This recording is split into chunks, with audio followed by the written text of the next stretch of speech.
When you live in a small town, everyone knows where you've been and what you have done.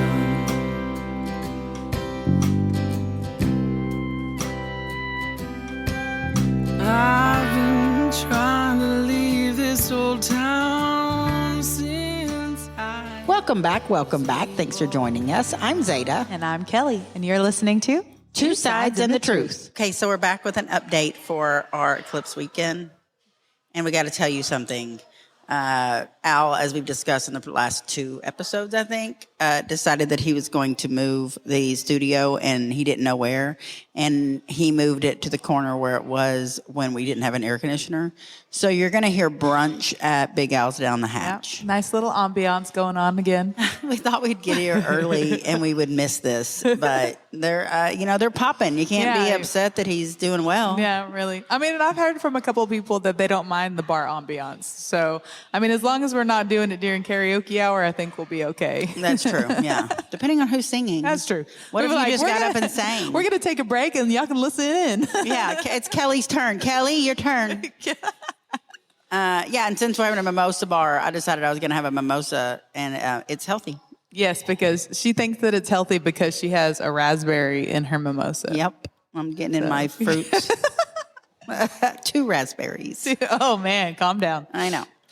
Okay, so on catching up, I have a lot to talk about because we did kind of a mini family vacation at the last minute because Rick had mentioned to me the weekend before last, which I think I talked about in the last podcast, yes, that he thought that there was a possibility that we were going to have to protect ourselves from, I don't know, UFO. He didn't tell me what. Alien invasion. He didn't really say what it was, but just in case. Doomsday. Yes. Prepping. I don't know. So we went to the cabin and we spent Friday through Tuesday at the That's cabin. a long stretch. Every time I do this to myself and I take all the kids, I remember why I don't take all the kids. I have such a good time when I take one kid. Yeah. Like when I usually for their 16th birthday, they get a 16th birthday and a graduation trip with just me. So I'll take them to do something. And I always have a good time. No matter the kid, we always have a good time. Anytime we get together as a family, they're ready to kill each other. Yeah. And I thought as they got older, this was going to get better. It's gotten worse in some aspects. So by the time we were actually watching the eclipse, I thought they were going to kill each other. And so I'm like, okay, literally just stop talking. Just everybody stop talking. We're going to watch the eclipse in silence. Nobody talk.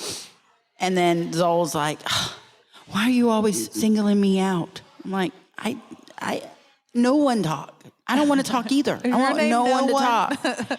It was so the whole time I'm trying to watch the clips, I'm like, just stop talking. Just stop talking. Little did Rick know the end of the world was really going to be there at the cabin with his kids. And he, as we're watching the eclipse, doesn't even come outside. Oh, wow. He's protecting himself, us. I don't know. He didn't need those negative rays from the sun. That's what he said. He read that it made people of any kind of native descent act a little wild, so he was a little worried about himself and my children because everybody's native. I was the only really white one there, and so I kept walking around the cabin going, well, I'm going to enjoy the eclipse tomorrow. I don't know. Well, y'all won't because you can't, So then all day, every time anyone did anything, I was like, yeah, there you go, acting a little crazy. And they'd calling each other, giving each other a hard time. Mm-hmm. We get out there, they start acting crazy. I mean, they're fighting over the stupidest things. And I was like, this is exactly what was warned. This is exactly. Yep. Anyway, so we go on the trip.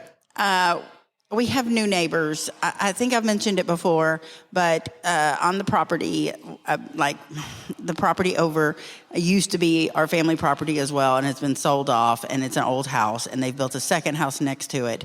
And now I don't know if they sold it off to their own family member or if this is a completely different family, but now on the other side of them in a field, they have put a double wide. Which I'm not judging, a double wide to each their own. But it's now the closest house to the cabin, and it's the only one you can really see from the cabin. So now we have a nice view of a bright white double wide. It's just, maybe not as pretty a view as it was, but whatever. Good for them getting a good little piece of property and a good little home, No problem. Except Saturday night, they decided to have a party, I guess. I could only see children. It was a bunch of little children. And so I thought maybe they're having a birthday party, because I'm talking like 5, 6, little children I could see running around the property. But they're playing like, what is the music called at a rave? It's techno, but there's a new name for it. MD something. You know what I'm talking about? No, because I don't go to raves. Electronic dance music. My sister's in the background, y'all. She's Thank you. We needed that. electronic dance music. Okay, EDM. That's the word I was looking for. Okay. So they're playing EDM on the speaker, and it's so loud that if you're not in the cabin, if you knew the words, you could sing along.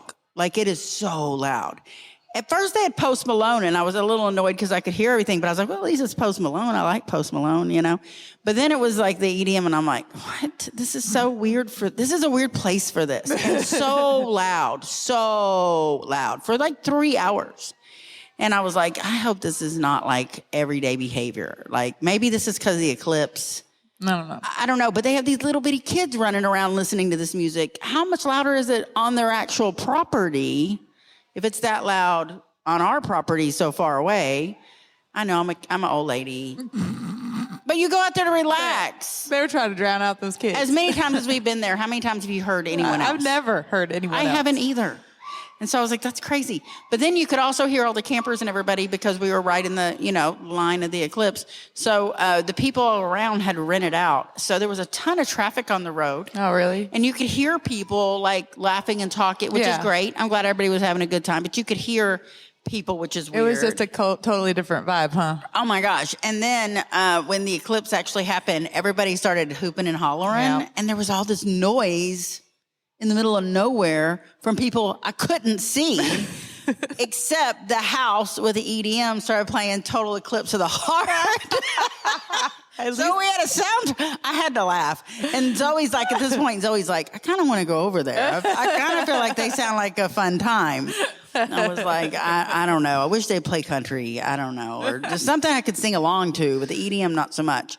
But the funny part about it is there's another little town like 45 minutes away by Llano, tiny town. I want to say that their population's maybe 1,500, and they had a big EDM eclipse festival that weekend there, and they were expecting 30,000 people for this EDM festival. Wow.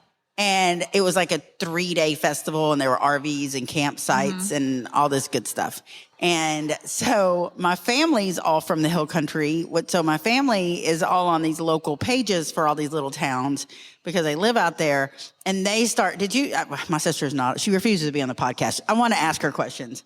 Okay, so they start posting pictures, sometimes in the groups, and I'm just seeing their conversations in the groups. They'll tag the other one, this is what you saw. Or they'll post like a link, and they'll be like, this is what happened when you went to Walmart or whatever. And it's all these people walking around this tiny town dressed for an EDM like rave. Yeah. And they're like, yeah, they're going hardcore at it. And so I was cracking up because everybody was freaking out. And then they canceled it on the actual day of the eclipse because they expected severe weather, and it's a big field with no protection. Yeah. And, mud. And so they all had to leave. Which caused a lot of stir up about that as well. So that was the drama on that one. Sad. The morning of the eclipse, I woke up and I went outside, and I wake up literally the crack of dawn because the sun wasn't up yet. And Rick got up too, and he said, "I'm going to go start a fire. I want there to be a fire all day today because eclipse. I don't know how." He's so goofy, I swear. I don't know how those two go together, but they do to him. So I was like, okay. So he builds the fire where he always builds a fire.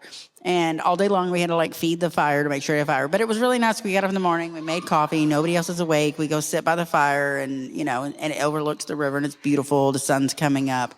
And as the sun is coming up, I see this little bird off in the distance, and I'm like, oh, I wonder if it's a cardinal. And normally we see a ton of cardinals out there, and I really didn't see a ton of cardinals this time. And so I'm like, oh, it's a cardinal. And then the sun came up a little bit more, and it was a cardinal, and it's playing with this little brown cardinal. So this red cardinal is playing with this little brown cardinal, and they are having a hell of a time. They are chasing each other. They are as soon as one would land, the other one would zoom down and knock them off, and then he would do it. And they just went on and on and on. And how the story about cardinals. So Rick's like, there's your brother or your mother, I was like, well, that looks like my brother, because it was messing with this other bird the whole time. And then they just kind of like followed me and like played above my head. I felt like a Disney princess. It was wonderful. And they just, played around, and it was like my start for the eclipse day to see, nature at its best. That's so awesome. At the end of the eclipse day, the kids, it really to me wasn't warm enough to go swimming. I never attempted to, I didn't even bring a swimsuit for me. And I packed up so much shit, and I really thought that I overpacked. Mm-hmm.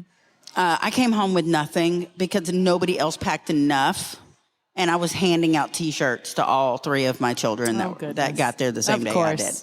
If I hadn't been there, no one would have. I brought their bathing suits. Like, I had no clothes left when it was over. They would have been just in the same 2 outfits. They've been running around. Which wouldn't be naked. A big deal, but I don't want to smell them. Like, anyway, so they are, they decide they're going to go swimming. They've kind of been bickering.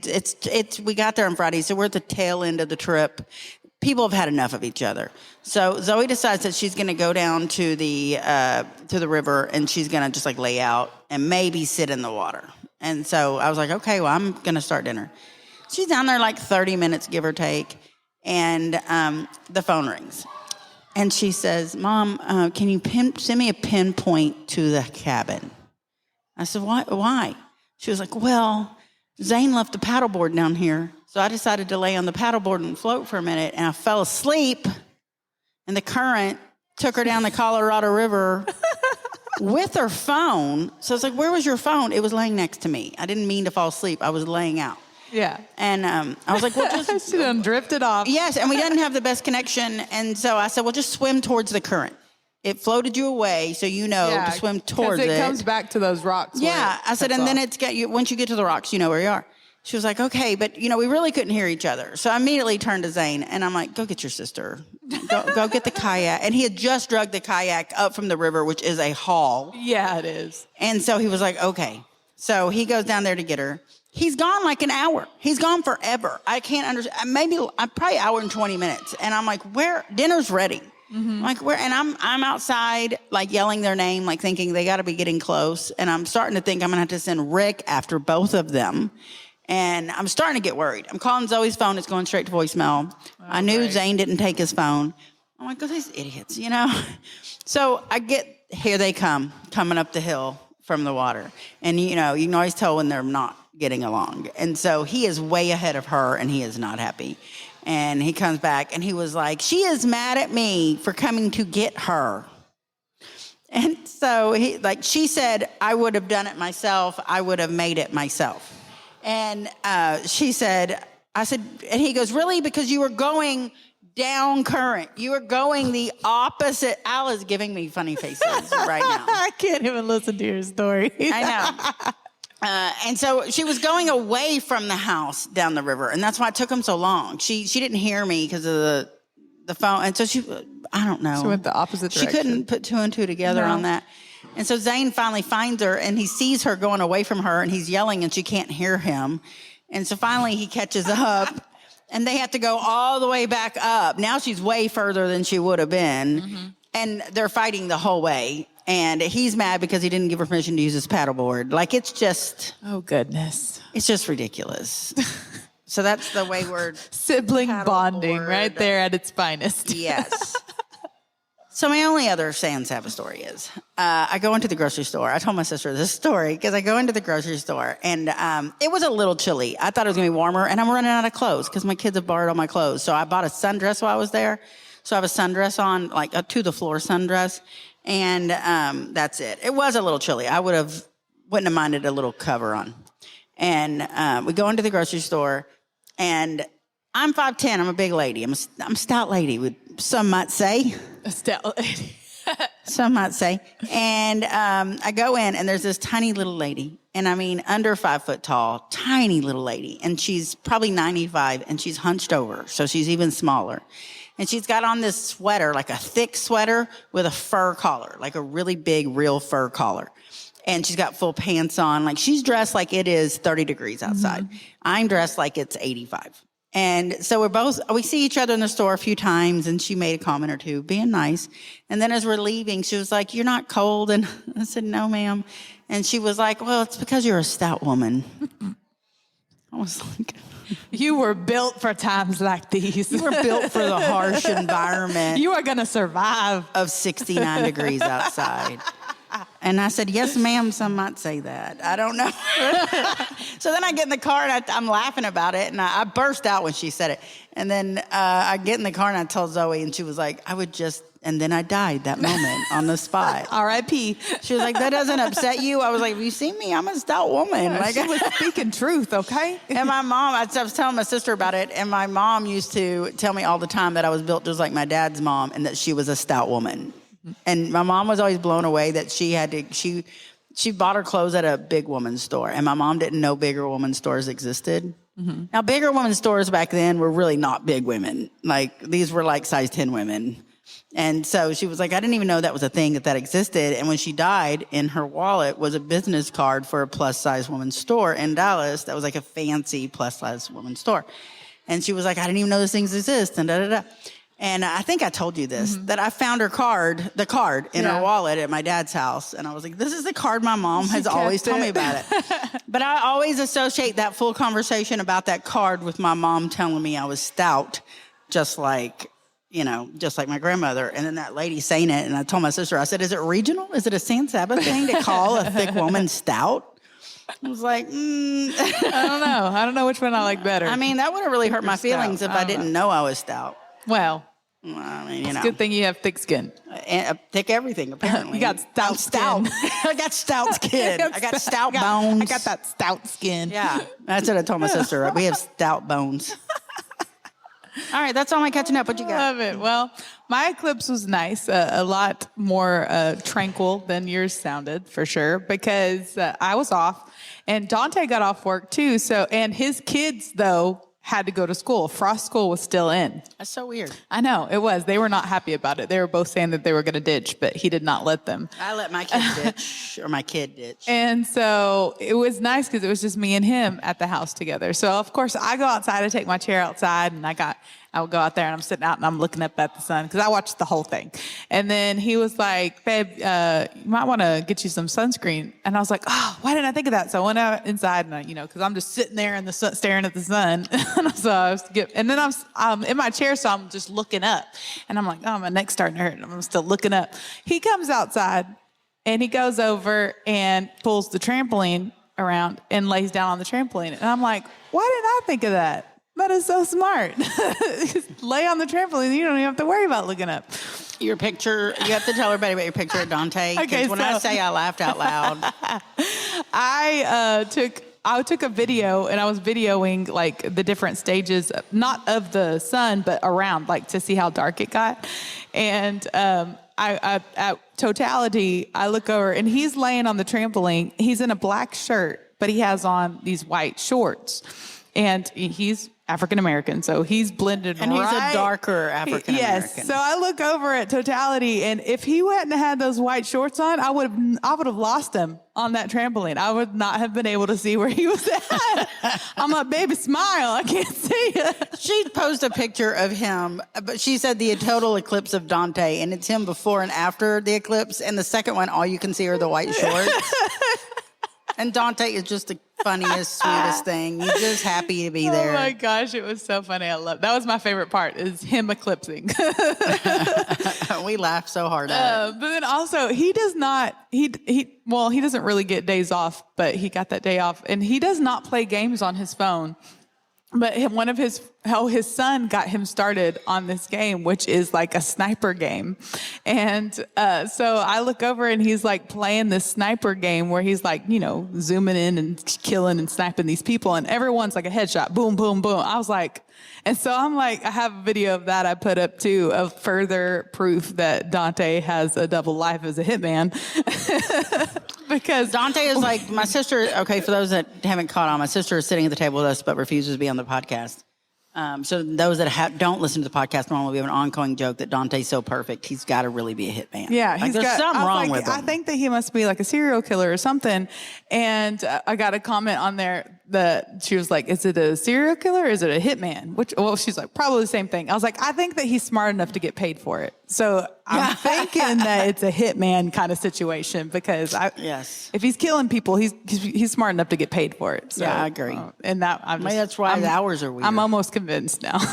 He never really was an equipment operator. Right? It was all a lie.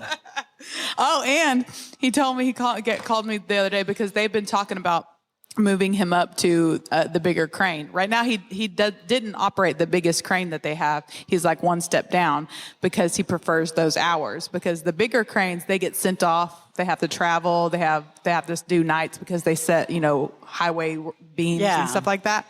So he didn't want to do that while his kids were younger. But now that they're a little bit older, they've forced him to move up now because they don't have as many people. And so he called me the other day telling me that they finally gave him the final notice that he's going to be moving up. And so he's like, so I'll be doing some nights and I'm going to have to travel. And I'm like, yeah, sure you do, hitman. Yeah. You just got more jobs coming convenient. in. You've been practicing your aim on your phone, and so now that you've taken more jobs because you're moving up in the ranks of your hitman. I get it. Mm-hmm. Sure. That makes sense. Whatever. And then last night, I went and got another tattoo, of course, and I filled in my elbow, which, let me tell you, was not the most fun area. When I saw you were getting another tattoo, I was trying to count how many you've gotten since we discussed your goal of a tattoo a month. Yeah. And I think you hit your yearly goal already. Yeah, definitely. And you're only on month 4. I'm an overachiever, okay? I know, that's what it is. But so people ask me like, what was the most painful area? And it was my neck. That's why I got both sides done, back to back, because I wanted to get it over with, because they go up right behind my ear on my skull, and that was not fun. But I have to say that the elbow is right up there too. The area all around it is not fun as well. It's very tender, but compared to her having that needle right, and especially if you get color, because you have to like shade it in and go over it, and it's already tender. It wasn't fun. Once she got done with that, she kind of tried to bust out that area first to get it over with, and I was happy that she did that, because afterwards it was just all downhill. But oh my gosh, it was not fun. But she did great. Patience. She's here at Tattoo Guru in Waxahachie. So if you're looking for an artist, also Kyle, he is the owner of Ink Masters and Tattoo Guru, and I've talked to you about how they are sister shops, and they are both going to be opening up a new shop here in Waxahachie, but I hadn't had the information. But last night, Kyle came by and he gave me a flyer that has all their official information. So I'll post it, but it's the Tattoo Guild here in Waxahachie, and it's going to be on Main Street. And I'll post so everybody will have the, everything, all the information. But I was really excited that they're finally going to be opening the shop. I want to go see it. And they showed me a picture that their Tattoo Guild logo is on a race car, and it's the first tattoo shop that has been like on a race car. Oh. And I was like, that is really neat. So we're moving up. So y'all be looking into that. If you're looking for a tattoo, definitely hit up Tattoo Guru or Ink Masters or Tattoo Guild. That's what their new shop is going to be called. Are they closing the other shops, or are they just doing a third one? I know that they are closing Ink Masters. I don't know if they're going to keep Tattoo Guru still going, that shop, because they're still going to have some artists there, because they have a lot of artists. But some of them will, and they'll be doing guest spots and stuff at at the Tattoo Guild and everything like that. So that's cool. It's going to be really neat. I'm excited. That's all you're catching up? Yes, that's it. I forgot one thing. Oh, yeah. Yeah. I told Al this story, and he laughed so hard because he was like, it's the rickest story I've ever heard. Because when we were there, he couldn't get any bait because there were so many people in town for the eclipse. He couldn't find any live bait, and he wanted to fish. So I had a can of corn, and you can use that, but it's not ideal. So he takes the corn down to the river, and he baits 2 poles and sets them on the side. And I go down there, I'm talking to him, and he said, I'm going to have to catch a fish so that I can use it as bait, and I'll just cut it up. And I was like, okay. And so that was the end of our conversation. I pick up a few rocks. I'm going upstairs, up the stairs up to the cabin. I get to the bottom of the stairs, and I hear, bam, The gun goes off. And turn around, and he has shot a fish and killed it. An alligator gar. How's that for bait? He could not have been happier. So he just like rips it out of the water, and he has it in its, by the tail in his hand, and he was like, "Yeah, I did it." He's all like manning out. He's so happy with himself, like he's just living his best life. So I'm like, "Yeah, you're the man, honey. You're the man." And so then I go continue up the stairs, and it's kind of overgrown right now, so you can't really see the river as you're going up the stairs. And then I hear him, yeah, like he's just yelling, yee-hee, he's all excited. And I'm like, are you still yelling? But it was, he had stopped yelling, and then he starts yelling again. Yeah. So I get to the top where I can see him. I'm like, what did you do now? He was like, I caught fish with the corn while I was killing the fish with my gun. Oh, my God. It's 2-4. I said, you are living your best life. That was Rick's. He had a good weekend. Did y'all have fish for dinner? We didn't. He threw everything back. He did catch a few things, but he threw everything back because we had so much food already with us that we had brought. We were like, we got to deal with all this food, and so we ate a lot. I did a lot of cooking, as you can imagine. Well, that's good. Yeah, well, that's what I do. You got to do something when your kids are trying to kill each other. I mean, I did the last day though when we got up to get ready for the to leave. I got everybody up, and everybody had an assigned job, and they did all the deep cleaning for the season, so the cabin is ready. Wonderful. And they did it with me. I did not have to do it by myself. They earned their weekend. That's good. By helping me that last day. I'm so proud of them. The way back, a monsoon came down. Oh, my gosh, I know. And I was driving through that whole damn thing. I thought we were going to get washed away. Yeah, it was rough. Anyways, that's all my catching up. All right, caught up. Hey, Zeta, you know what time it is? What time is it, Kelly? It's time to pop the top. On the topic of the day. Okay, so the topic of the day today, we're going to be talking about knowledge and wisdom and things you don't know about adulthood until you're an adult and things you don't know about aging until it happens. So this is actually perfect because Zeta just messaged me today and was telling me that this was going to be the topic. And actually at church today, my brother was preaching at the church that he goes to. And part of what he talked about today was knowledge and wisdom, growing up and the difference and looking back on the things that he thought that he knew and things he wished he would have been told. And not only told, but actually listened to. Because you can have people in your life, some people have people in their life that are really good role models, that they can look up to, that they can learn from, they can learn trades from. Some people don't. But even if you are blessed with somebody in your life that has tried to kind of pave the way for you, you can have all the knowledge and the wisdom in the world passed down to you. But if you don't actually apply it to your life and apply it to the situations you're in and the decisions you're making, it's not going to do you a lick of good. Right. And I thought that was very simple, but very profound too. Yeah, because at the end of the day, you have to take ownership for it. So you have to recognize if you had that person to help you. And then once you recognize that, you have to make a decision to follow through with what you were taught or to teach yourself to learn or to find sometimes you can find a mentor that's, to grow from. That's always what I have done in my life. I've always kind of been drawn to older people.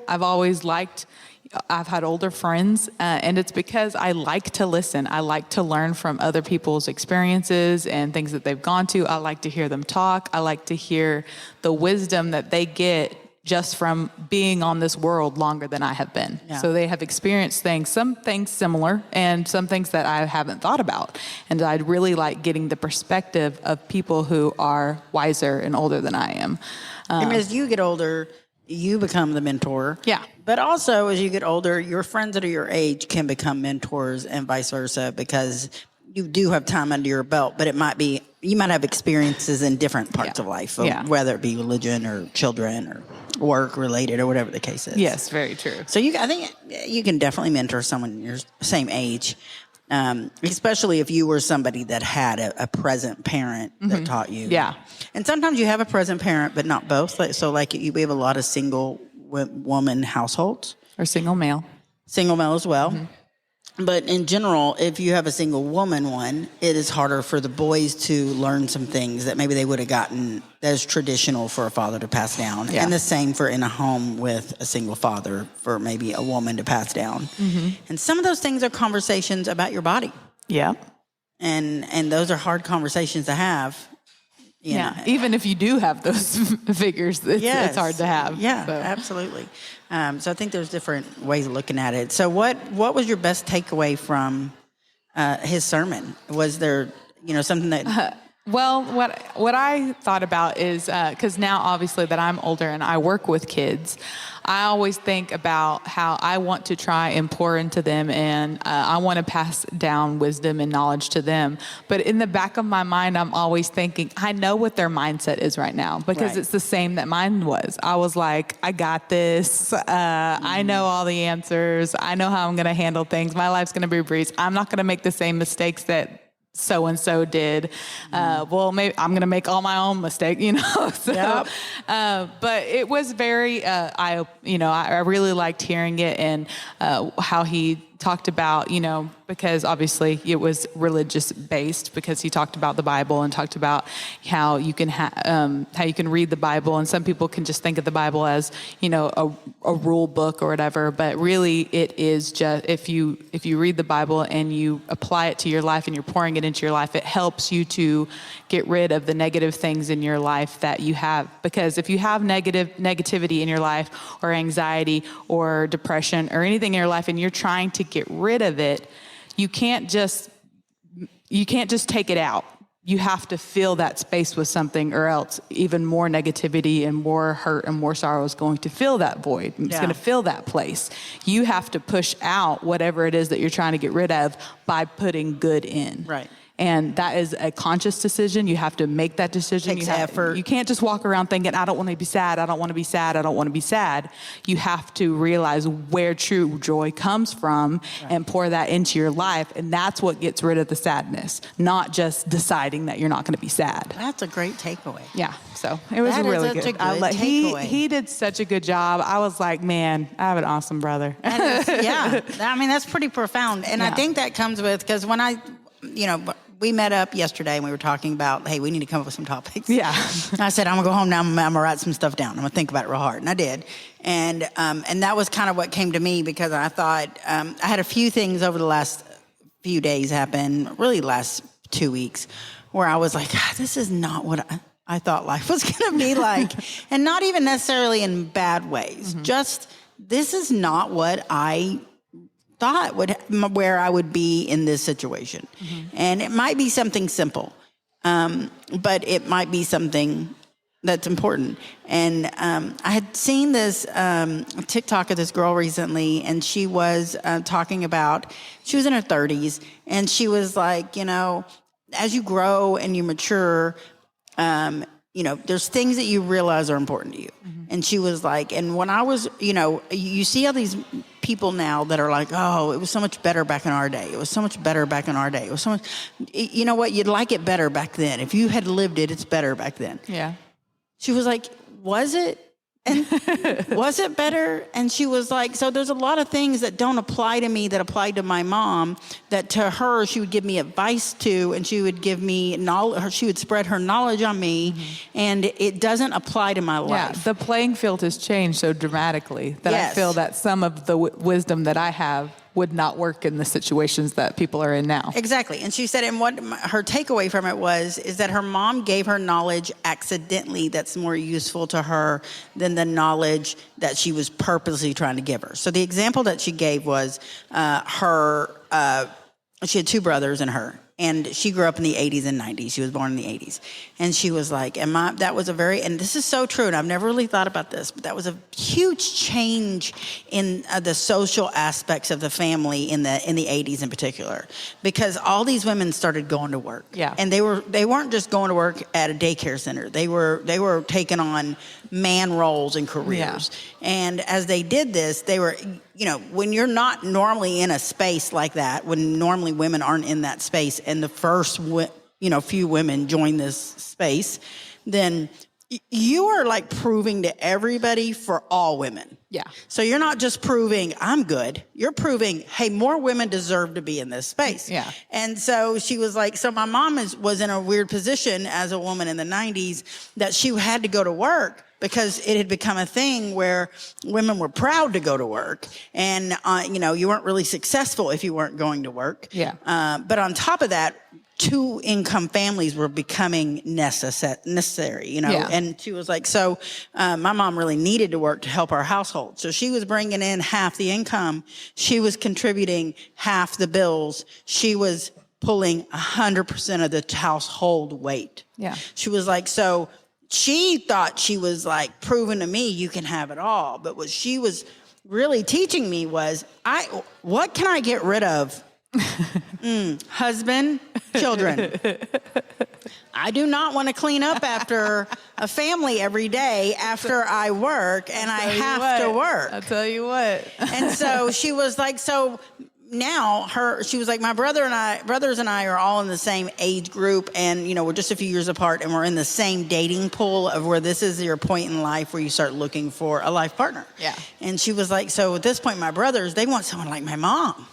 Like why would you not? She pays half the bill. She's successful in her career. She pulls all the weight of the home. Takes care of the kids and the kilders, because they're slowly killing it. No, The killers. that was Freudian. And she was like, meanwhile, I am looking at what my mom pulled and thinking the opposite, because I would see when they would leave the room and she would be cursing under her breath, or she would be exhausted and didn't want to admit it, and I could see it. Yeah. And she was like, and I realized she didn't have to do that. No. You know, something could have given. And she was like, and, you know, in this era, I don't necessarily think that I can rely on a man for my income.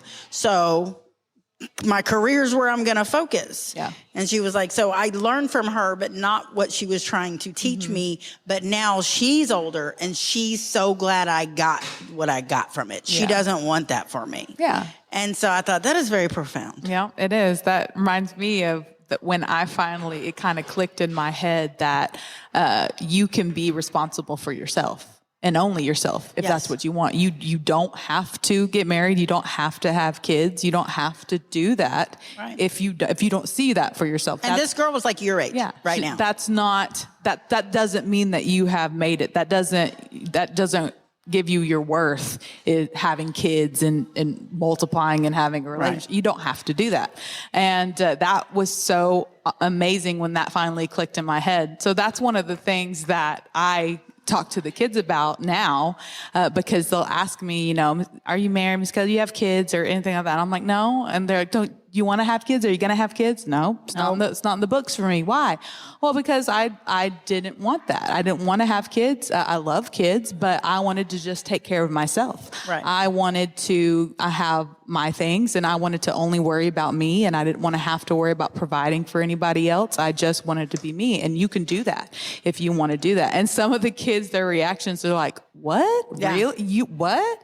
You don't have to have kids? Like, you don't have to get married? You don't have to do these things? No. I was like, no. I had the same mindset when I was younger. I thought that you had to grow up, get married, have kids, work really hard, and then you die. And like, I just thought that that's the way the world went. I feel like I'm Gen X, and I feel like my generation prepped it for your generation, because a lot of my generation got married and had kids, but a lot of them didn't. And so when when other people my age are like, wait, she's not married either? Wait, she's not married? Because, you know, my friends, she never got married either. No, they didn't. Nope. Not for lack of suitors. It was just that it was not the goal they had. And, you know, and this isn't a segment about marriage. No. But what it's about is learning from. So you learn in ways other than someone just gave you a lesson. Yeah. And, you know, there used to be someone in my life that I would watch make mistakes, and I always would think to myself, note to self.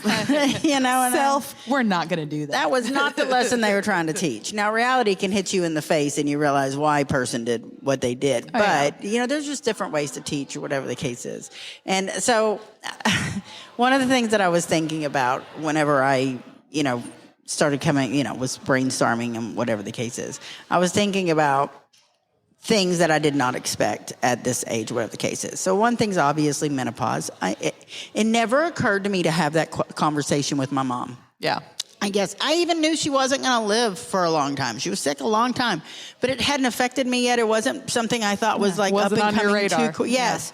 And I didn't know I needed to know that, Yeah. you know. So now I wish my mom, you know, she really didn't experience it because she had health problems. But I wish that my mom could have, you know, told me a few things. So now with my daughters, I try to tell them, girl, listen to me. This sucks. This is what to expect. It may be different for you. And so menopause being one of them. The other thing that I would say would be your mental health and how much you can change as a person. Yeah. Because my feelings towards things that I thought in my early 20s, mid 20s, late 20s, or like I feel like every 5 years, almost, I've had like a small awakening. So every like 5 years, things about me alter. Are you like that? Do you see it?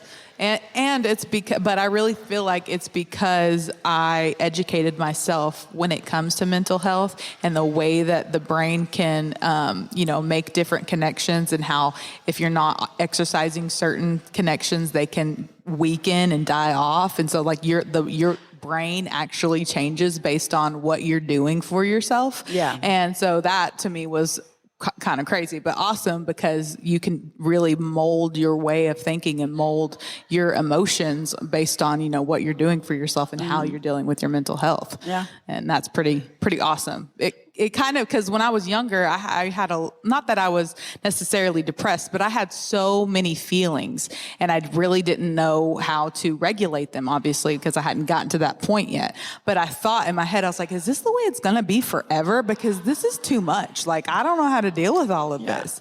And learning that, your brain actually, as it develops and grows and as what you're doing for yourself, you can control more of those emotions and you can realize where it's stemming from and what you can actually do to prevent things or to make things better. And so that was a really big thing for me when it came to mental health and how I've learned and grown from that. Yeah. It's so funny as you get older how you realize things like that. Yeah. One thing with me was as I got older, I became more forgiving of myself. Oh, yes. I have a lot more grace for myself now. Yeah. Can you imagine if you had the same amount of grace that you had as a teenager for yourself now, like you would be, gosh. I'd be dead. Yeah, I would not be a woman's woman. I would be bitter and cranky, and I probably wouldn't be as social as I am now because I wouldn't want to go. I wouldn't have confidence or anything like that. I know, and I know that everybody looks back on themselves and like, oh, I wish that I had the body that I had then, and I hated it then, but in comparison. But I don't really look at it that way because I have way more confidence in myself now than I did then, and I'd rather have the confidence than the body. Yeah, I can see that. It helps when you have both. I mean, it really does. But with the confidence of myself, though, now I know that I can make changes. Yeah. I know that I can be happy in the body I have while I'm still trying to be the best version of me. I think when you have confidence, when you are not at your physical best to you, I don't mean other people's idea of physical best. I mean your perception of what you like. And I feel like when you're not and you can still have good confidence, that is the epitome of prime mental health, good mental health. Yeah. Because it's really easy to tear yourself down. Yep. And we all look at pictures and think how we felt when we took that picture compared to how we think looking at old us. Yeah. And we're like, oh my God, I looked so good. And at that time you were like, oh my God, I look horrible. Don't post this, you know? Yeah, that's insane. The body doesn't matter. Not that it doesn't matter. It does. But it's nothing without the mind. Mm-hmm. It is nothing without a healthy mindset. And so if I had to pick one, I would definitely pick the mindset over the body because the body can change. If you don't change the mindset, it doesn't matter how much the body changes. Yeah. But if you change the mindset, there's no limit to what you can do with your body. A lot of times when you change the mindset, that changes your body. It does. It really does. Naturally. And it makes it a lot easier to make the changes that you want to see in yourself. Because that's talking real confidence. Oh, yeah. Not someone faking it. Because sometimes you have to fake it till you make it, though. Yeah. And so it's funny, I was talking to my sister yesterday, and we were talking about how you can make yourself an expert at something. Mm-hmm. So you got to start somewhere. Yeah. Right? So, there's nobody that was ever in the beginning like, I'm the best at this. But at some point, you could be like, I am this. Yeah. So maybe when we were talking about it, I said, like, podcasting. Yeah. Because, I'm not the expert at podcasting. No. But I have enough experience now that I can speak on it, and I feel comfortable saying, well, this is my experience, whatever. Yeah. I am technically a podcaster that is very weird. Yeah. Nobody said you're a podcaster. Would not I didn't have get thought, that wasn't on my bingo card. it was not on my bingo card, but that's where I am now. So she was like, nobody starts off like an expert at anything, but it doesn't mean they're not something Yeah. in that realm. So she yeah. goes, she was using the example of plants. She's not some expert planter, but she enjoys growing plants. So she is what she considers a planter, is what she called it, or a gardener, Yeah. you know. And she was like, I'm speaking it into existence. I'm making that who I am. And then she said, I got a good idea for the podcast. Talk about it, reinventing yourself and how it's okay to reinvent yourself. I said, we've actually already talked about that. Yeah. That's one of my favorite subjects. Yeah. And I loved that she said that, because I was like, yeah. And that is something that comes with knowledge and age Yes. too. Because Yeah. when you're young, let's say you're in junior high and you're a preppy kid or whatever they call it, jock, whatever it is. You're not going to one day come to school the next day dressed completely different, because people will make fun of you because you're different than They'll what you definitely normally are. comment on it. And then it'll Yes. make you feel like you're A poser. you did something wrong. Like you don't have the right to do that. Why are you doing that? Yeah. And like they're gatekeeping it, or they may not even be part of that group. They're just can't believe you did something different. And as you get older, you realize I am different people on different days. Yep. You know, today Different hours of the day. Yeah, too. I mean, yeah. You know, for lunch, I might be making my kids lunch and, you know, talking to them about their grandma and, you know, being super mom. And, you know, at dinner time, I might be on my hot date. You know, I might be Rick's hot date. And, you know, we might be having cocktails and doing grown-up things. And I can be a very different person. And then the next day, I might be hanging out with my girlfriends at the cabin. And, you know, we're hanging out in the river and drinking and partying and, you know, laughing and cussing and Doing Witches of Eastwood shit. yes. And, you know, we can't talk about everything we're doing. Burying bodies. But, you know, different people can reinvent. And I think with age, you learn that it's okay to reinvent yourself and to change yourself, because you're no longer in a cocoon. You have become a butterfly. Yep. And I think it's extremely important. So I was like, that is a good topic, and we've already done it. But we can touch on it again. But I would be glad to touch on that one more time, because we've got new listeners. Yeah, and just like reinventing yourself, that's something that you can continue to dive into. You can go deeper, you can learn more, you can change more, you can change things back because you decided that was not the best move for you. Like, oh yeah, it that's never important. stops. It's okay to backtrack. Yeah, for sure. I've done Absolutely. that a couple of times. Yeah. I'm very good at, I like the fake it till you'll make it. And I say I have to fake it in the moment, because I have moments of, you know, obviously because mental health, you know, you never know. It's kind of a roller coaster some days. So I can be on a total high, totally doing great. And then it can go, you know, a little wonky on me. And I'm like, all right, we got to fake it in the moment. We just got to make this up as we go. And that's okay. Yeah. And that's me with, you know, in the living in a household of people on the spectrum. Yeah. There are times that I want to lose my shit, and I want to, you know, I want to be as upset, and I can't be, because it's going to get a reaction that's far worse than what's necessary. Yeah. And so I have to fake my reaction to whatever happens. And You got to be able to buffer things. speaking of that, Zoe had a rough day today. It was just kind of not her day. And I'm cleaning house. It's Sunday. Last weekend we were out of town, so I'm cleaning house. And I'm making them clean house with me. And we're like deep cleaning. Like, I mean, at one point I'm cleaning baseboards. Like, we're cleaning. Mm-hmm. In the process of cleaning, and she's already having a bad day. And every time I tell her to do something, I made her do it again. And that wasn't going over well. But, you know, that's... You got to learn. Yeah, I mean, how do you think I learned it? I grew up that way too. I had to make sure things that were mom clean. That's what I always tell clean. them, mom clean. And she accidentally knocked over the TV and broke it, the new TV. Oh. Yeah, and she was upset with herself, but just in general. Like, it was like the final straw. Mm-hmm. And I'm not going to get mad. It wasn't, I saw it happen. It was legit an accident. It was a freak accident. She did nothing wrong. It just, bad timing. I can't get mad at her. Yeah. What's the point of even getting mad at the situation? Yeah, it's not going to fix the TV. It's not going to fix the TV. All it's going to do is upset her more. It's just going to break her. Yes. And so I was like, well, all right, well, it's no big deal. And I mean, yeah, it's, shit, I got to buy a new TV. I just bought that one like 5 months ago for Christmas. R.I.P. TV. Yeah. And she immediately looked to see if the warranty, it's not going to cover it. It's kind of fucking busted in the front, you know? Yeah. And I was like, it's okay, Zoe, it's okay. We'll just bring in your brother's TV until I get you another one. We'll get another one. And that's the room she lives in, basically. She was upset. She just went and laid down. Like, she just gave up. And she's been sleeping on the couch, and I washed the couches today. Like, I used a fabric cleaner on the couches, like with the vacuum and everything. So she couldn't even go lay on her couch. So she had to go to her brother's room. I'm like, I'm sorry. I did buy her a trundle. I'm in the process of creating a space for her right now. That's good. But so then nobody else. Zaylee was in her room cleaning her room, and Zol was at his dad's house, and Rick was outside working on the yard. And so no one really knew it had happened yet. And I knew that if they reacted to it in front of her, it was going to create a problem because she was already beating herself up and upset about it. And she might have lashed out at them because she was really just upset in general. Yeah. I know my kid well enough. Mm-hmm. And so every time I would come across someone, like Zaylee came in the room, I was like, come here. Zoe broke the TV. It was an accident. Keep it on the down low. I need you to act like it's no big deal, okay? Because she's going to... Oh, yeah. Okay, I got it. I understand. Okay. That's good. And then I go out to the garage and find Rick. I'm like, listen, this is what happened to the TV, okay? Da-da-da-da. And then Madison came over. I was like, Madison, this is what happened. And then Zol shows up from his dad's house. I'm like, this is what happened to the TV. Act like it's no big deal.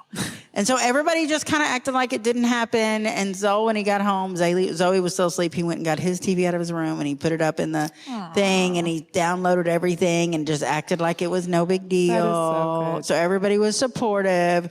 But our reaction would have just made it 20 times worse. Yeah. Even if it was just, oh man, I can't believe that. I mean, still that, not even taking it out on her, but just. Or even, oh, you just bought that. Yeah. Like innocently enough. Yeah. And so I was but like, see, no. and that right there, that's passing down knowledge and wisdom to your kids on how to give people grace. And be empathetic. That reminds me of when I was young. I was literally, I think I was like in kindergarten and first grade. This is one of my earliest memories that I have that I can really think about vividly.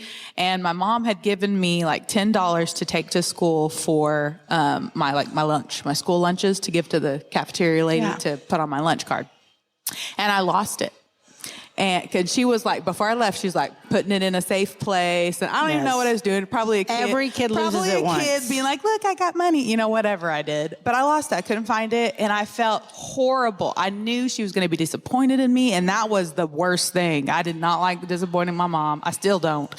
And I was sick with myself all day. I remember being so sick and being scared to go home. I didn't want to go home. I didn't want to have to tell her it happened. When I was quiet in the car all the way home, I avoided talking at dinner, like everything. And my mom finally, came to me and asked me what was going on. And I told her what had happened. I was like, I know I did wrong. And she told me she was like that. She didn't react. She wasn't upset. And she's like, Kelly, I don't ever want you to think that I'm going to get upset about something like that, like money or things. Those things can be replaced. Yeah. That is not a big deal. You are more important to me than anything like that.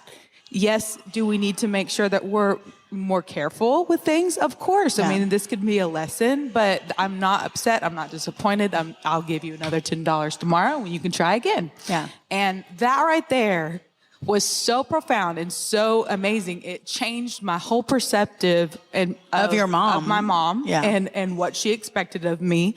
Not that she doesn't want me to do good, but I'm not going to disappoint her with something like losing some money. And here you are, 30 years later, still losing everything. I know. Phones, glasses. It never really changed. But I know that it's okay because they can be replaced. Those things can be replaced. It's not worth getting upset over. Right. It's not worth getting sick over. It's not worth losing sleep over. Right. It's not worth my mental health. Right. I did similar story, different lessons, because I didn't tell my mom. I can remember this clear as day. We went to Ennis, Texas, and they used to have a Western store right in the middle of town, like in the old part of town, by the square. They don't have a courthouse, but they have kind of a square atmosphere. And I go to this Western store and I get this OP jacket. I don't know if you're familiar with the brand OP, but back in the 80s, it was the shit, man. You wanted some OP, right? And this is mid 80s. And it is kind of like that wind jacket material, like when they used to have the windsuits. But this is before windsuits really existed. So it was just a jacket. And it was a wind jacket. That's what they used to call them. And it was bright blue with like a rainbow thing. It was just really cool looking. And I needed that jacket. And it was expensive. I don't know how much my mom paid, but I remember thinking, my mom telling me, this is an expensive jacket. Take care of it, okay? And I didn't usually get expensive stuff at that point in life. I was like, I will. I was so proud of this jacket. So I go to school. I'm in 5th grade. I go to school that Monday. I leave the jacket in one of my classes. I immediately realize it before I get to the next class, or no, right when I got to the next class, but the bell's rung, so I can't go back till the end of that class. So I go straight back, jacket's gone. Jacket's gone. And I'm like, oh my God, so really? They just stole the jacket. And I'm like, if I tell my mom this, she's gonna lose her mind. So I think maybe it's in Lost and Found. So I go to Lost and Found and I dig in Lost and Found. I find the identical jacket, but older.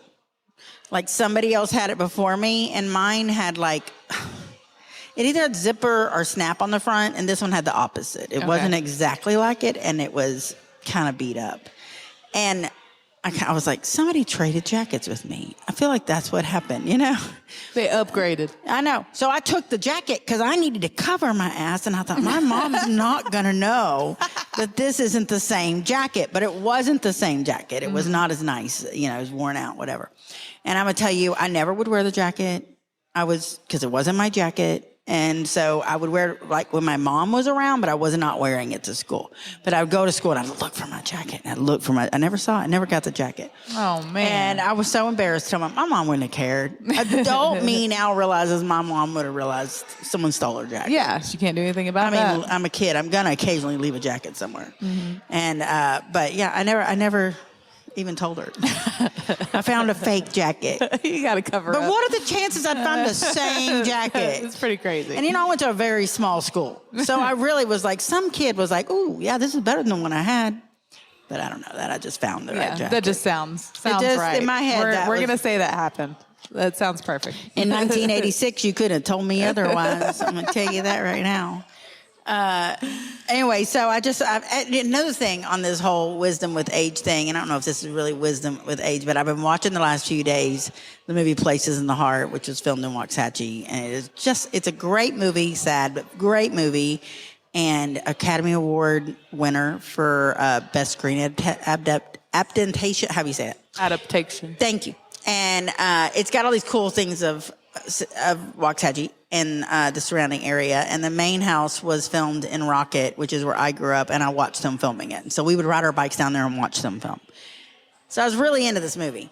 Watching the movie, when I was a kid, Sally Fields is the lead.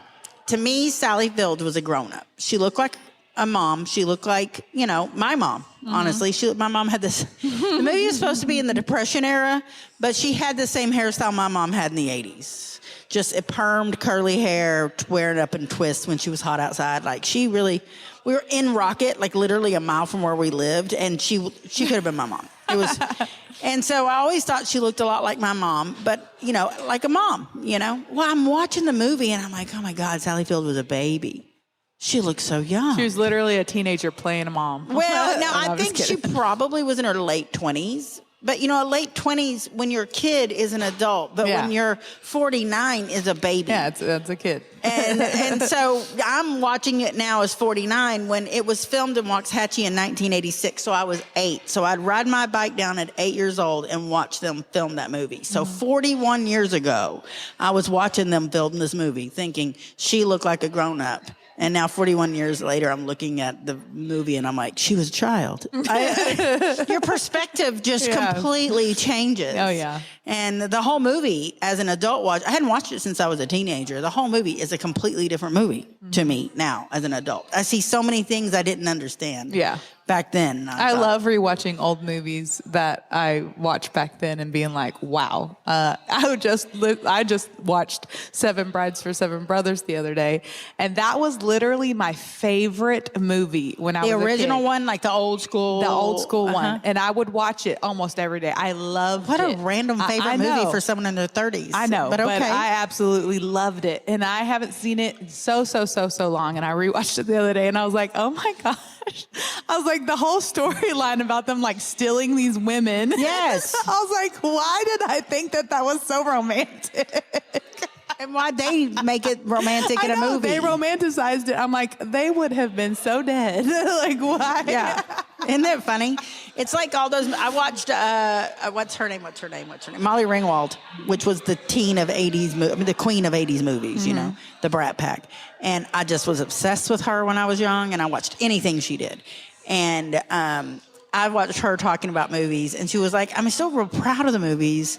And I think John Hughes was, a genius, and he was. But now I watch the movies, and I'm like, oh, my God. What? Did he just rape her, basically? Like, this is so messed up. And I'm like, perspective changes. Right, Times right. change. So just like in the 90s, what was expected of women and what her mom thought she was doing versus what was really happening. Yep. The same thing with those movies. What they thought, the story they thought they were telling is a completely different story when you're looking through 2024 eyes. Yep. And so I think that's the same thing as growing up and learning knowledge. Like when you're young, the things you think you're going to have in your life compared to what you do. And the goals you had, you're like, I don't want that. Thank God. Like that song, Thank God for Unanswered Prayers. Oh my God. Thank God for some unanswered prayers. I do it daily. Yeah. So, because, they're, God bless, you know? Bless our hearts. Bless our hearts. I don't know really. I don't want to beat you get the idea, I feel like. But I think that it's a really good idea for us sometimes to kind of step back, assess, especially if we're unhappy. Like if you're at a spot in your marriage or in your relationship with your significant other, or maybe with a friend, a child, an adult child. If you're just at that point, you really sometimes need to step back and look at it and think to yourself, is this how I really feel, or is this how I feel because society told me to feel this way? Yeah. Or is this the way I feel because I was raised to feel this way? But because there's a lot of people nowadays that their kids are cutting them off. Yeah. So these people that kids are cutting them off, they are, they're like, I don't know, I didn't do anything wrong. Well, they didn't do anything wrong according to their generation's expectations, but they're doing something wrong for this generation. And we have to sometimes step as the older generation, step back and put ourselves in their shoes and understand that we've got all this knowledge and they hadn't gotten it yet. Yeah. Or maybe they got knowledge we don't have yet because they came from a different era. Yeah. And they're seeing things a little bit different. Mm-hmm. So that was my little takeaway for this week. I love it. I love it too. Sorry for the background noise. Yeah, our ambiance is getting pretty loud back there. We're still going to just randomly say this every time we record. Yeah. Just to remind y'all, we're at the bar. Yeah. We're not at the bar, but we're in the bar. We're in the bar, in the corner of the bar. Yeah. So, it's live. Yeah. Yeah. So, okay. So for this week's episode of the Autism Awareness Month, we have a special guest, and it is my younger daughter, Zaylee. Zaylee, say hi. Hello. Zaylee, so a lot of the listeners don't just jump in and hear one episode, so most of them know who you are. They know what we're going to talk about, but we're going to act like they don't know because some of them are not going to know. So I have 4 kids. The number 3 and number 4 are on the spectrum. We're pretty open about it because we want people to support them and understand them. And they're older now. Zola's almost an adult. Zaylee is an adult. She's 18. She's doing things. What are you doing, Zaylee? Well, I go to Navarro College, and also I just got a job. So that's kind of a big thing. Yeah, I did at YMCA. It's kind of cool. I didn't hear that you got it. I'm so excited for you. Thank you. She just got it yesterday. Oh, wow. She's very excited. So right now what she's doing is she's going to school. She wants to be a special education teacher right now. She is volunteering at the library by choice, not because it's for school. She's volunteering at her old teacher's junior high. It's junior high, right? Junior high / high school kind of school. Okay, it's a charter school, and she's volunteering with the special needs kids there. And now she also has a job working with kids. It's a lot. Let's just say that. I mean, I do it by choice. It's not like I don't do it like that. Like She's social. She's a social butterfly. So that's something to talk about with autism. There's a lot of misconceptions with autism. Typically, and I had them myself. I've said a million times on here that I used to think that my sister-in-law was just needed a good spanking. And she was nothing like me and my siblings, and I didn't understand it. And then I had Zaylee, and it's like I was eating crow, that I had no idea what I was talking about. I was totally in the wrong, and it was just a lot of misconceptions on my part on what was going on in her head and why she was behaving the way that she was behaving, because she's on the spectrum as well, and she was acting a lot like we dealt with Zaylee. And being when you're, I hate to use the term high function because some people it pisses them off. I'm sorry, anyone that doesn't like that term, I don't know what to tell you. I can't make everybody happy, but it's the only way I find it where I can explain to people where we're at. So Zaylee is very high functioning. She does very well, as you can tell, socially, in school, and just in general. But it's not easy for her. And so a lot of people will think that she's just immature. I mean, what do you hear, Zaylee? What do you think people's misconceptions of you are? Well, the thing is like when I'm at school, people always stare at me when I rock. It's like something they always do. They don't say anything, they just stare. So whenever... And why do you rock? It's a stimming thing. It helps me stim, or it helps me cope. Or sometimes when I'm excited or nervous, that's what I do it. But it just depends on the day. Like if I'm, like listening to music, I like to rock. If I'm nervous or excited or anything really, I rock. Yeah. But when people, they're like, well, you don't look autistic. And I'm like, well, I act like it. So what does it look like? That's what I always think is funny. I'm like, I didn't know it looked like something. Like, I'm just like, well, they're thinking like because of life skills kids. Yeah. They're thinking that. And I'm like, well, there's different type of autisms. Yeah. There's not just life skills autism. Yeah. So I'm just like, well, that's why I want to make a difference. Is because making a difference is probably the best thing I think I want to do, because like I just enjoy what I do basically. Yeah. And it is what it is. So well, I think that what you said as far as in school, people being mean, whatever the case was, as your parent, I didn't see a lot of people being mean to her in elementary and junior high. So when kids are traditionally bullied, which is elementary and junior high, typically when you get in high school, kids kind of wane down. They kind of just find their own group and they stop worrying about the other kids. I mean, I know there's exceptions, but typically that's kind of how it works. Junior high is vicious. 4th, 5th grade, vicious. And so Zoel really got bullied in those grades. I mean, the boys were relentless with him. And with Zaylee, I mean, tell me if I'm wrong, I felt like you were pretty well, you had a lot of friends. But then in high school, it all changed because I did so much extracurricular activities. And they were just like, they would judge me, basically. Yeah. That's like, I don't really care if you judge me, but if you say something to behind my back and not to my face, that would just be like, why don't you just say it to my face? And was it always people that you didn't know, or was it sometimes even your friends? No, it wasn't even my friends. It was like, I don't know how to explain it, because I don't want to say anything because I'm afraid to. Yeah. So like, I'm just like, it was just girls. It was girls that I didn't even know. Mean girls. Yeah, there's always mean girls. Yeah. And I'm just like, well, what do you want me to do about it? I can't really control my stim. I can't really control the coping mechanisms that I do. Yeah. So I just ignore them. I try my best to, but it's really, really hard to ignore. So what advice would you give? I mean, most likely we don't have autistic teenagers listening to the show, but we probably have quite a few parents of children that may not even be a teenager yet and would like to hear some advice or whatever. And so as a parent of somebody that was dealing with it, when she would come home and tell me what people would have to say, I would have to look into it. I'd have to make phone calls. I couldn't just leave it up to her because, like she said, she was scared. A lot of times these kids didn't understand even what was going on, and sometimes they just had to be educated. So as a parent, I made sure the school educated that that student. Like when they would ask me what should the punishment be, I would say an education. We need I want this kid to be taught about the autism spectrum and understand what they're doing. And you have to be your kid's biggest advocate. And I was actually having a pretty good conversation yesterday with Councilman Wright, Chris Wright's wife, and Amy Wright. And she lives here in Waxahachie. And she had children in the SPED system, not autistic, but in SPED. And she had been a teacher, and she had been a special education teacher. So she had a lot of really good insight.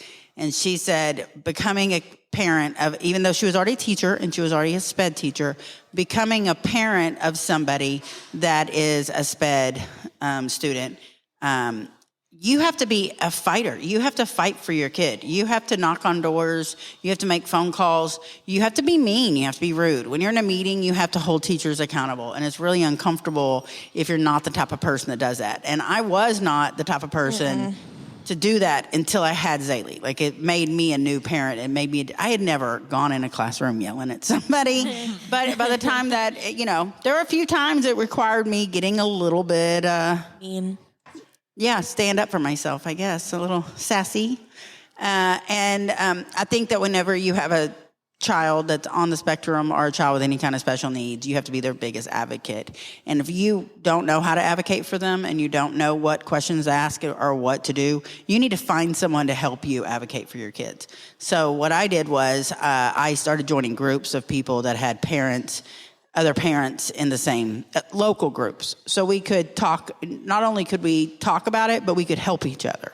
So I had insider information. I had people in the school district telling me what to say and do. I had them looking at my kids' records and telling me what was being done wrong. And I just had to find my own advocates. So I think that's the biggest thing to talk about is fine. If you don't know it, it's okay. It's just so much to know because you just don't know what's out there. But ask questions and use your resources. And your resources are other parents that have been fighting it longer. And then, the saying where you have to help the person up behind you. In this situation, as a SPED parent, I have to help the next parent coming up that's learning because one helped me. Well, more than one. It takes an army. Yeah. And, Zaylee, what advice would you give the parents or the kids? Well, for the parents, I would tell them it takes a lot of patience and a lot of patience. I mean, patience. But for the teenagers or kids, I would just tell them it gets better. And if it doesn't get better, then that's their own journey. But prospectively, I had to get through it, and I think my journey has been very, very blessed because I have a mom that fights for me, and I have a good family that fights for me, and just my mom's friends that fight for me. It's just that it's a lot. It's a lot because people judge you solely because you have autism, and it's not fair. You can't know the person, but you don't know the person. But they judge you for having autism. Yeah. It doesn't make any sense, and it won't make any sense. But then you have to stop and think and be like, they're not going to ruin my day. Well, and I think it's also important to note that you be really careful with who your kid becomes friends with, because a lot of times when they're in a situation where they have a difficult time making friends, you want them to have a friend so bad that you aren't. People don't always vet who their kid's friends with, and you got to really vet people because, a lot of times, kids that have any kind of social issue are going to be more naive to social cues. Therefore, you hang with the wrong person and something bad can happen and you don't even see it coming because you're just happy to have a friend. Yeah. And so you got to be careful how you vet. And so Zaylee had 2 or 3 little friends that would be mean to her. And she would come home and tell me what these friends would say. And I'm like, these girls are not your friends. They're this fake. This is not a friend. They're fake. I don't know what they're doing, but they're not being your friend. And Zol had the same situation where I was like, these people don't sound great. I don't know how else to put it. And eventually it all came to a head and they no longer became your friend. But as parents, we have to be diligent to watch for who they're around and what they're doing. It took a lot to end friendships because you want to trust that person. Well, you wanted a friend. But yeah, I wanted a friend, but if they're going to treat me like how I don't want to be treated, then what's the point of that friendship? Yeah. Because you said, Zaylee, they're not good friends because they're not treating you the way that you should be treated. Yeah. And I will tell you, I don't know that anyone wants to follow this advice first off. I'm just going to tell you what I did. There were a few times I called parents And I was like, let me tell you what your kid is doing with my kid. And I don't think that you normally necessarily need to do that with normal, kids that don't deal with issues like this. But I think a lot of times these kids' parents had no clue, and they didn't. They'd be like, oh my God. And sometimes with parents that don't get invested in their kids' friendships and their relationships, they don't really understand or see the ins and outs of how even their own kid is acting. And you kind of have rose-colored glasses on when you're dealing with your kids sometimes. And kids are good manipulators. I mean, they can learn how to put on a mask with their parents and be a completely different person outside the house. Yeah. So if you're not telling people what you're seeing and what you're hearing about their kids, then they're gonna never know. Yeah. Well, it's funny because kind of on the subject, Zaylee came downtown like maybe 2 months ago, and she rode her bike down here. And before she got home, I had 4 people text me and say, I just saw Zaylee in front of this building. I like Zaylee's new bike. You know how weird that is? And she's like, Zaylee, you can't get away with anything. Nothing. I saw her too. I just didn't text you. Well, I was like, okay, Mom, like, this is a little weird, but I'll take it because you're famous, small town famous. That's what happens. I will. Only in this 4-block right here. Yeah. When your mom's famous in downtown walks at you, you can't go in downtown. But it's not just downtown, it's also HEB. Like, we go to HEB and they're like, oh, hi, Zeta. Hi, miniature Zeta. How are y'all? I'm like, okay, this is weird. Well, I saw a sweatshirt the other day on TikTok that popped up that said, yes, I look just like my mom. I need to buy that for Zeta. But I told my dad, like, people call me miniature Zeta, and I'm like, I have a name. I wish they call me by my name, but it's okay. Yeah, I mean, You have introduced yourself as miniature Zeta before. when I was a kid. Yeah, sometimes you got to embrace it. Yeah, I kind of gave up, like, whatever they would say, miniature Zeta. I was like, okay. Yeah. I kind of gave up on that factor, but I'm okay. All right, so, is there anything else, any parting words for this week's that you want to put out there? You really wanted to do the show. Tell us what you wanted to tell us the most. Anything at all. It can be about anything. It doesn't have to be about autism. It can be about anything. I mean, I've been doing really well in school, and I'm proud of myself for putting myself out there, getting a job and everything. And I'm so proud of you. Like, this is my first job. I know. Come on, this is crazy. She's a working girl now. But that's pretty much why I wanted to come on here and just talk about, like, perspectives of how friendships are, like, with people with autism or, like, with friends that don't understand it. So I just wanted to come on here again because I was like, Mom, I really want to get back on here because I enjoyed it the first time. So I was like, okay, I don't know what I'm going to talk about. I just let my mom follow. Well, and a good thing to end it on is what a success story you are, because you really had to work hard to get where you are. Really hard. Really hard. Yes, you did. And you did it, right? Mm-hmm. Yeah. We both did it. We both did it. I'm taking most of the credit, but you helped me more than anybody I've ever met. Thank you. Y'all are a very inspiring duo. If we're not fighting, we're best friends. It's one or the other. Well, thank you, Zaylee. Thanks for joining us again. You're welcome. Well, that's all for today. Thank you for joining us. Maybe come back next week and bring a friend. Yeah. And remember, there's always 3 sides to every story. 2 sides and the truth. Bye. Bye, y'all.